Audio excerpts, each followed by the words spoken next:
همچنان ساخت از این سرک بوده. دوستان عزیز در این قسمت اون طرف شما افشار کابل میبینین. اون طرف دوستان عزیز افشار است، اینی هم کوی افشار است که جا مردم زندگی میکنن، مردم خانه دارن.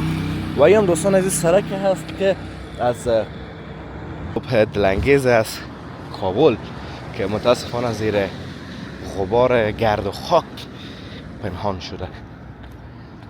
هموی سرک و هی فضا و دوستان عزیز کلن ایجا واقعا زیباست و واقعا عالی.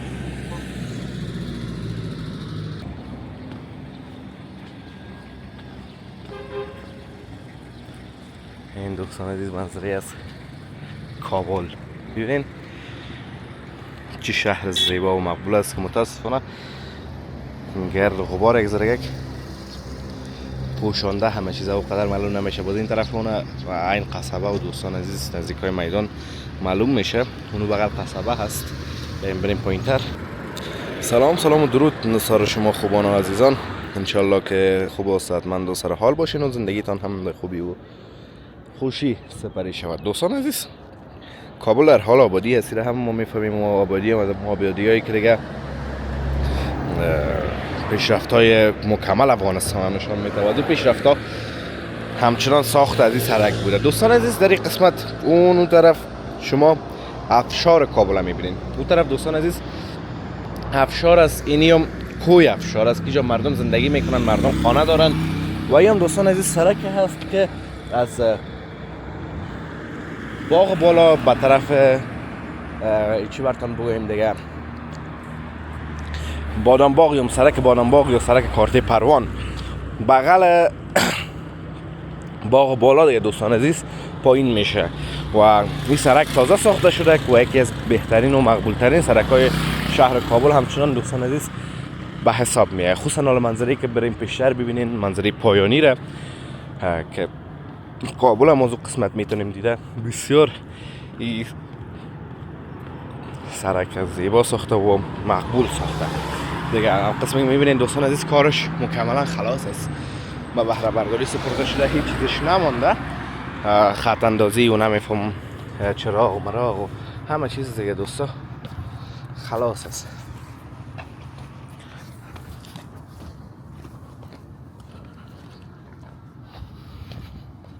این طرف دوستان عزیز دیگه دست راست ما مربوط باغ بالای شهر کابل میشه که هتل اینترکانتینال هم میشه قرار داره.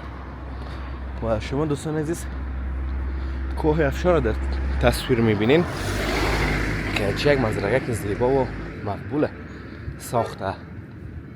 و رای شما اون طرف از دوستان عزیز کوه میرن دیگه. مردمان زیاد اوجه خانه دارن، خانواده‌های زیاد دیگه اوجه زندگی میکنن.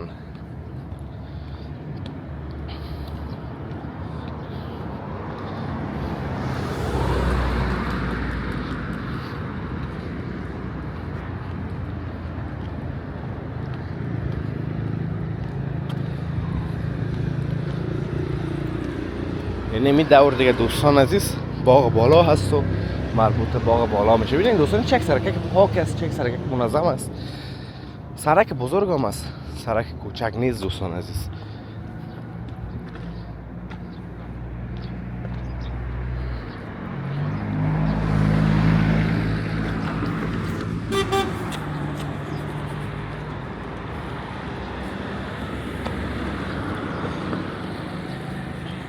سربلندیش تا میشه دوستان عزیز دیگه دیگه به اون طرف سرپایینی میشه. باز از اون طرف به این طرف سربلندی زیاده است که اکثر موتورهایی که ضعیف هستن دیگه باز نمیتونن بالا شون. این سرک دوستان عزیز قبلا خامه بود، چندین بار به خاطر جور شدنش تلاش‌ها صورت گرفت اما نتیجه بخش نبود. شما ببین دوستان عزیز فقط کابل ببینین. باشه یک ذره یک بیشتر بریم. یعنی کابل از دوستان عزیز صبح دلانگیز است کابل که متاسفانه زیر غبار گرد و خاک پنهان شده. هموی سرک و هی فضا و دوستان عزیز کلن ایجا واقعا زیباست و واقعا عالی.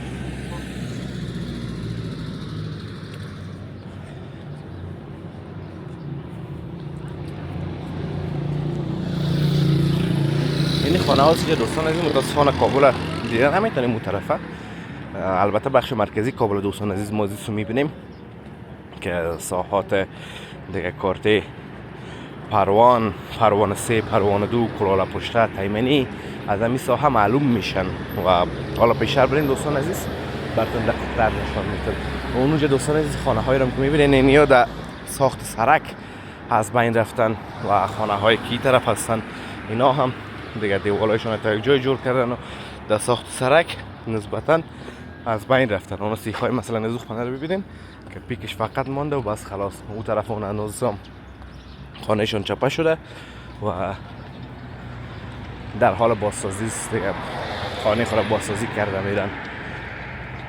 نگاه خود چون اینجا کوه هست دوستان عزیز، سنگ است و منطقه ناهموار هست، یک ذره یک دیگه سخت است ساخت ساز و زندگی کردن در اینجا. حالا دوستان بسیار سهولت شده، راه پخته شد یا آمده بسیار چیزهای دیگه. قبلا های نبود، سرک اینجا بسیار خامه بود، بسیار یک راه خراب داشت، خصوصا بالا که میرفتین طرف کوه افشار دیگه واقعا مشکلات زیاد رو دوستان عزیز جور میکرد. یعنی خونه ها دوستان عزیز کلش در اثر این سرک سازی از بین رفته.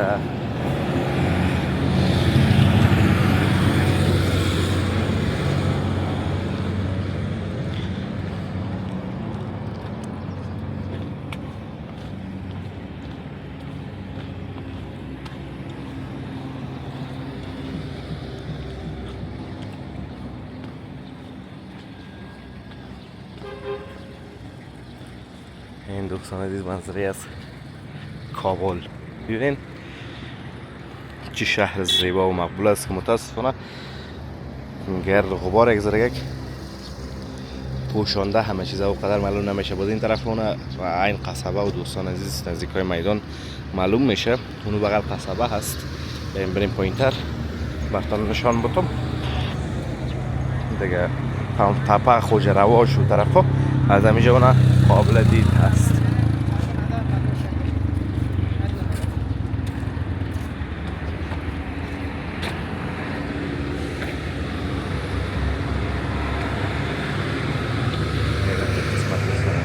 این دیگه کارت پروان هست و منطقه پروان 2 پروان 3 این طرف اون دیگه سرای شمالی و نمیفهم سرک میدان و همش دوستان عزیز چه بر من معلوم میشه و چون آشنایی دارم با کابل دیگه کلش میتونم درست سر ببینم. اما با شما شاید نامفهوم باشه که من چه میگم، چرا که از تصویر میبینین و اونقدر معلوم نمیشه. ببینید اما چه یک فضایی که زیبا و مقبول است و چه یک جاده‌ای که زیبایی جور شده. همین گلاییش ببینین دوستان عزیز، گلایی که جا خورده، گلایی چقدر خوبش است. نوانه‌هایی که در بین سرک شانده، شمای خانه ها رو ببینین، همه چیزای وصف ناشدنی دوستان عزیز بوده دیگه. براتون بگویم کابل بازم براتون نشان میتونم. متاسفانه دوستان عزیز رفته و طرف است و قدر درست نمیتونم کامera را بالا ببرم. اینی باغ بالا هست دوستان عزیز، اون چرخ فلک هم جور کردن. اوه میبینین چرخ فلک هست دوستان که در هتل هم اینجا گفتن جور میشه دیگه. اینجا پایین خانه های کارت پروان و طرف این قسمت ها رو دیگه پروان 2 میگن دوستان عزیز و اون طرفتر که بیاین پروان 3 میشه و حتی بادام باغ، سرک بادام باغ و بادام تو میره سرای شمالی. یعنی سرک دوستان عزیز که براتون معلوم میشه این سرک تا اونجا میره.